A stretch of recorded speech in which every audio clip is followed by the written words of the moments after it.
बिस्मिल्लाहिर्रहमानिर्रहीम। अस्सलाम वालेकुम स्टूडेंट्स, मैं हूं मोहम्मद सियाद मीर, आपका मैथ टीचर। और स्टूडेंट्स, आज का हमारा लेक्चर है क्लास 9 थ्योरम 11.5। तो स्टूडेंट्स, आज के थ्योरम की स्टेटमेंट है, if three or more parallel lines में congruent intercepts on a transversal then they also intercepts congruent on any other line which cuts them या ट्रांसवर्सल। तो स्टूडेंट्स, इस स्टेटमेंट को समझें। इफ से लेकर देन तक हमारे पास क्या है, गिवन है। तो इसमें देखें, आपके पास लिखा हुआ है 3 आर मोर पैरेलल लाइंस। आपने 3 पैरेलल लाइंस ड्रा करनी है, लेकिन उनमें एक शर्त दी हुई है कि वो लाइंस को जब एक ट्रांसवर्सल कट करे, तो जिस तरह ए से बी तक एक सेगमेंट बना हुआ है जिसे इंटरसेक्ट करने से बनता है, उसे इंटरसेप्ट्स कहते हैं। ठीक है, एक किता जो बनता है वो दूसरे यानी बी से सी तक ये कॉन्ग्रुएंट हो, ये बराबर हो। मींस अगर ए से बी तक का डिस्टेंस 2 सेंटीमीटर है तो ये भी आपके पास 2 सेंटीमीटर होगा। तो इस तरह से मींस आपने पैरेलल लाइंस ऐसी बनानी है जिनमें ये एल्टीट्यूड जो हो वो क्या हो, सेम हो, दोनों पैरेलल लाइंस का। तो स्टूडेंट्स, वो आपने लिखना कैसे है, जैसे मैं आप इनको नाम ऐसे भी दे सकते हैं, जैसे यहाँ से इस लाइन को आप एक्स वाई दे दें, इसको कोई और नाम दे दें इसी तरह। तो मैंने इनको नाम दिया है लाइन 1, लाइन 2, लाइन 3। तो ये पैरेलल है। 3 आर मोर उसने बताया, तो स्टूडेंट्स हमने 3 पैरेलल लाइंस ड्रा की हैं, जिसमें से पहली यहाँ पर हमारे पास line 1 parallel to line 2 parallel to line 3। उसके बाद स्टूडेंट्स हमें एक ट्रांसवर्सल गिवन है कि वो जो ट्रांसवर्सल है वो जो कट्स करती है 3 पैरेलल लाइंस को, तो कॉन्ग्रुएंट इंटरसेप्ट बनाती है। उसको आपने लिखना कैसे है, ट्रांसवर्सल लाइन को मैंने T1 का है, transversal T1 cuts given parallel lines eight A, B and C such that AB is congruent to BC। तो ये मैंने लिख दिया है, transversal cuts given parallel lines at A, B and C such that AB is congruent to BC। ये given था, और हमें गिवन साथ में ये भी है कि एक और ट्रांसवर्सल लाइन भी आपने ड्रॉ करनी है जो इन्हीं लाइंस को कट करे।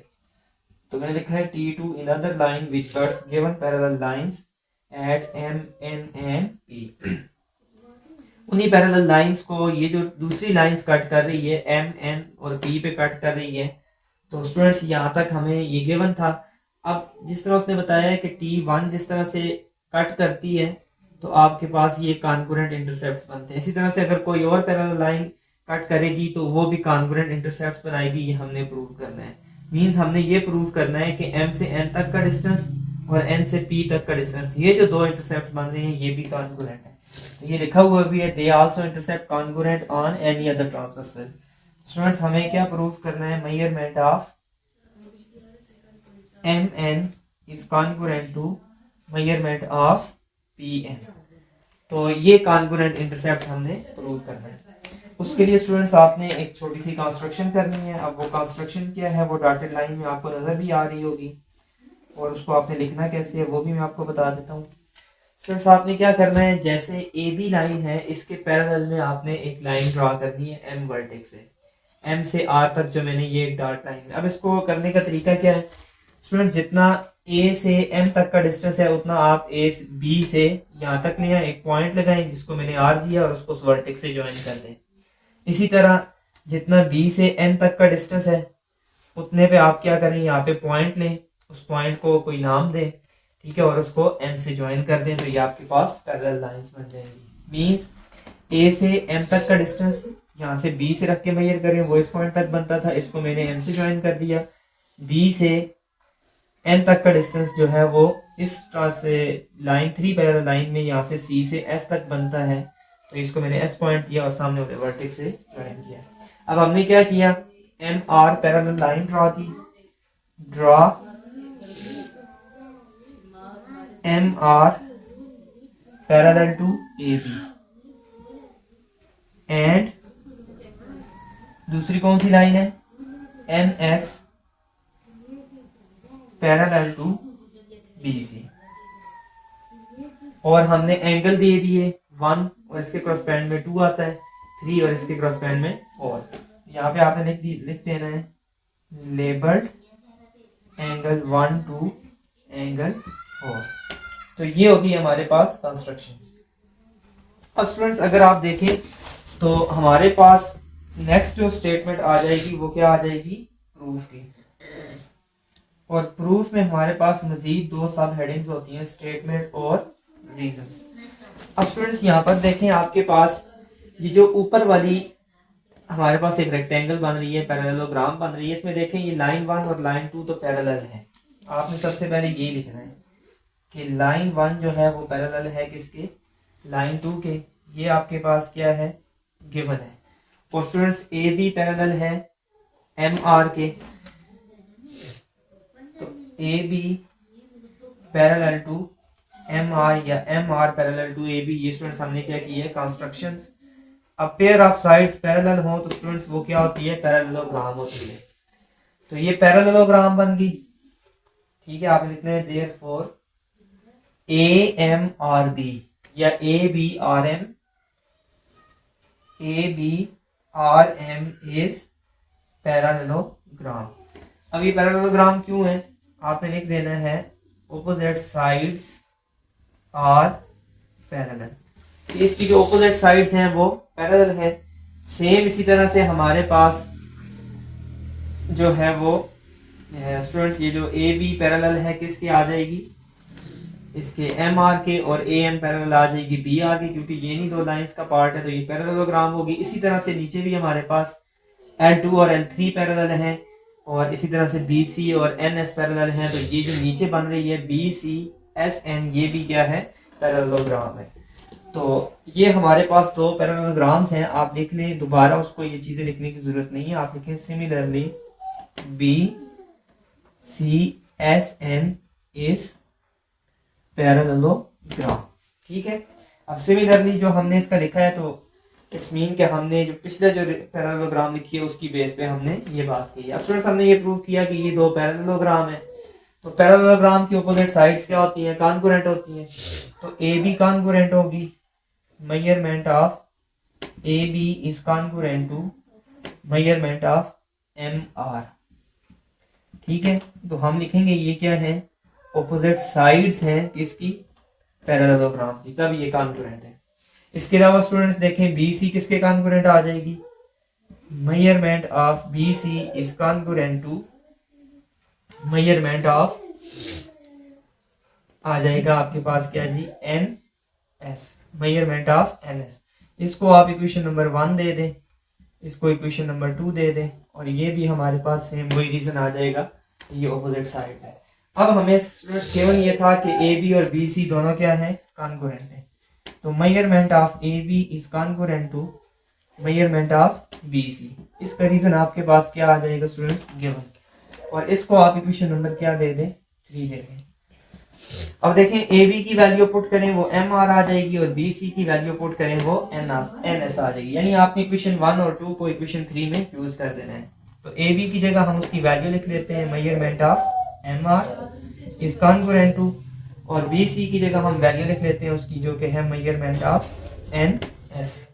तो ये हमारे पास क्या आ गया, यूजिंग इक्वेशन 1 एंड इक्वेशन 2 इन 3। कि हमने इक्वेशन 2 और 3 1 और 2 को 3 में यूज कर दिया। तो 1 और 2 में को 3 में यूज करने का मतलब क्या है कि AB की वैल्यू MR थी जो कि हमने उसकी जगह यूज कर दी, और BC की वैल्यू NS थी जो कि हमने वो भी यूज कर दी। अब स्टूडेंट्स आपने क्या करना है कि ये जो दो ट्राइंगल्स आपके पास छोटी छोटी नजर आ रही हैं, यहाँ पर एक ट्राइंगल है MRN और NSP, आपने इनमें क्रॉसपेंडस ले लेनी है, ठीक है। तो ये वाला रिजल्ट जो है MR और NS, ये रिजल्ट में पहले इधर लिख लेता हूं यहाँ पे, measurement of MR is congruent to measurement of NS। ये हमने ये रीजन इसका था, ठीक है। अब उसके बाद यहाँ पर आपने क्या करना है, ये नोट कर लेना है जो मैं रेज कर रहा हूँ। तो आपने दोबारा इन दो जो ट्राइंगल्स हैं इनमें आपने क्रॉसपेंडस ले लेनी है।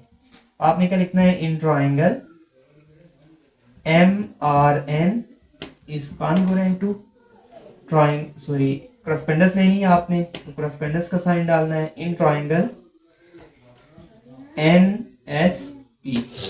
अब इसमें एक स्टेटमेंट जिसके लिए हमने सारा कुछ लिखा है, measurement of MR is congruent to measurement of NS। Students ये हमने अभी प्रूव किया है कि MR और NS क्या है, कॉन्ग्रुएंट है। तो रीजन आप क्या लिखेंगे, प्रूव्ड। ये जो हमने अभी जो कुछ किया सारा इससे पहले वो इसी के लिए किया था। उसके बाद देखें स्टूडेंट्स, एंगल 1 एंगल 2 के बराबर है, ये पैरेलल लाइन है, ये भी पैरेलल है, ये भी पैरेलल है, तो ये करस्पॉन्डिंग एंगल्स हैं तो ये बराबर होंगे। Angle 1 is congruent to angle 2, reason क्या आ जाएगा,